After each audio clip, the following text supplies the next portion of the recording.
Nah, gerakan-gerakan yang disertai dengan duduk, ada ketenangan gerakannya, bacaan meresap ke dalam jiwa, itu disebut dengan tarwihah. Tarwihatun. Kalau satu kali. Kalau 2 kali, 3 kali, 4 kali, dan tadi Rasulullah sampai dengan 11 kali, Masya Allah, dijamakkan menjadi tarawih. Nah, sekarang saya teruskan dulu. Pada zaman Umar ibn al-Khattab, ini sahabat ketika meriwayatkan ini, mereka punya kebiasaan ini, sudah paham.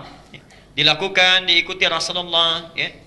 Pindah hadisnya, Al-Bukhari nomor hadis 2009 plus 2010. Al-Bukhari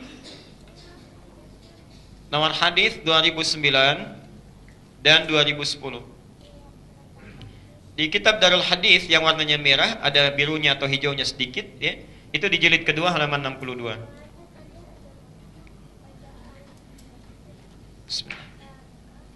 Perhatikan. Sahabat terbiasa meniru sifat salat Nabi, terutama 2 imam besar tadi, baik Abdullah bin Mas'ud ataupun Ubay bin Ka'ab dan sahabat yang lain.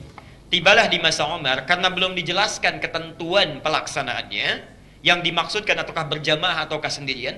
Karena Nabi 3 hari pertama pernah berjamaah. Nabi datang, sahabat ikut.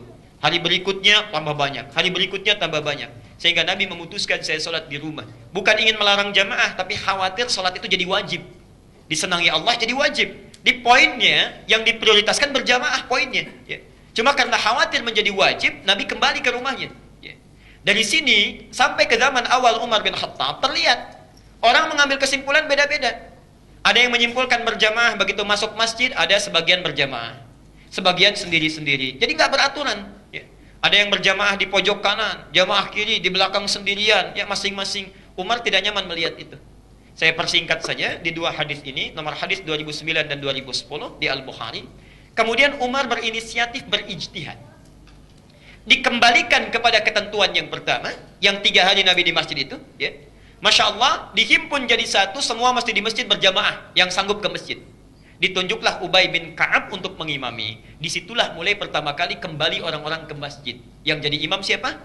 Ubay bin Ka'ab. Ya, Ubay bin Ka'ab. Ubay, saya tadi sudah ceritakan, Masya Allah, karena beliau sangat disukai bacaannya oleh Nabi, tahu sifat salat Nabi, diimami 11 rakaat. Dan persis sifat salat Nabi. Ya. 1 rakaatnya panjang, kan? 2 rakaat yang pertama mulai terus disempurnakan ayat-ayatnya. Besoknya jamaah mulai menurun. Turun. Karena nggak kuat berdiri. Akhirnya dilihat oleh Umar, kenapa begini? Oh, nggak kuat berdiri, terlalu lama berdirinya. Umar melihat lagi bagaimana caranya supaya mereka tetap berjamaah ke masjid. Suratnya tetap sama jumlahnya, misal 30 juz juga. Ya, 30 juz, tapi kuat berdirinya. Maka Umar kemudian mendalami hadis yang di Muslim tadi, nomor hadis 749, yang saat Nabi menyampaikan salatul laili matna matna, ya, salat malam minimal 2-2, tidak ada batas. Tapi kalau fajar mau datang segera witir 1 rakaat. Jelas sampai sini?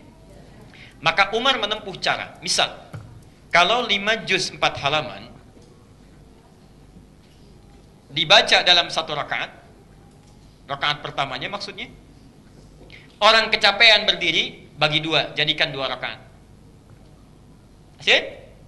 5 juz 4 halaman bagi 2, ya. Kira-kira lah, dikira-kira saja 2,5 juz misalnya, 2,5 juz 2 halaman misal, ya. Jadi setiap 1 rakaatnya 2,5 juz, tapi konsekuensinya rakaat bertambah, ya. Yang 1 menjadi 2, mengambil dasar dalil tadi, ya. Karena Nabi 10 tadi, 10 kan, ya.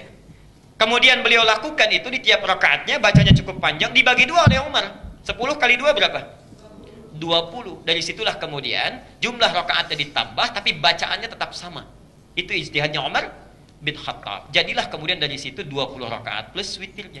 Kadang 1, kadang 3. Sampai sekarang itu diabadikan di Mekah dengan 23 rakaat.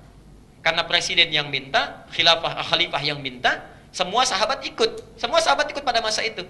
Tapi tidak menafikan yang 11 itu, karena nanti ada yang kembali juga 11, ya.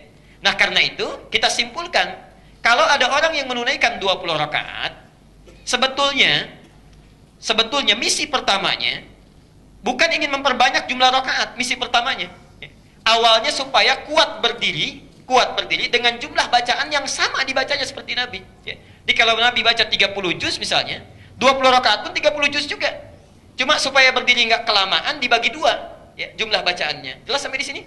Nah, yang di Madinah, aduh, lama juga berdirinya. Imam Malik mengusulkan sudah tambah lagi 36. Masya Allah, ada yang kurang juga 40. Perhatikan para sahabat, tabi'in, salafus soleh, para ulama, mereka ketika ingin menambah rakaat pun motifnya bukan ingin cepat-cepat. Motifnya itu bagaimana salatnya seperti Nabi, masih panjang juga, bisa dikejar dan tidak keluar dari ketentuan yang telah disebutkan oleh Rasulullah. Jadi inilah asalnya di zaman Umar kenapa 11 bisa menjadi 20 dan seterusnya. Di Madinah sampai sekarang 36, ya. Kita mempertahankan yang 11 karena itu bagian dari sifat salat nabinya dari sisi jumlah rakaat, maka tidak ada persoalan di sini. Yang 11, yang 20, yang 36 bahkan 40, silahkan, tapi poin utamanya tunaikan dengan tarawih. Tarawih. Jadi aneh kalau yang 11 rakaat selesainya jam setengah 9, ya. Yang 20 rakaat jam 8 sudah selesai. Itu aneh namanya, ya, aneh. Tapi lebih aneh lagi, sudah sedikit pengen cepet, ya. Nah, ini barangkali penting untuk kita koreksi di sini.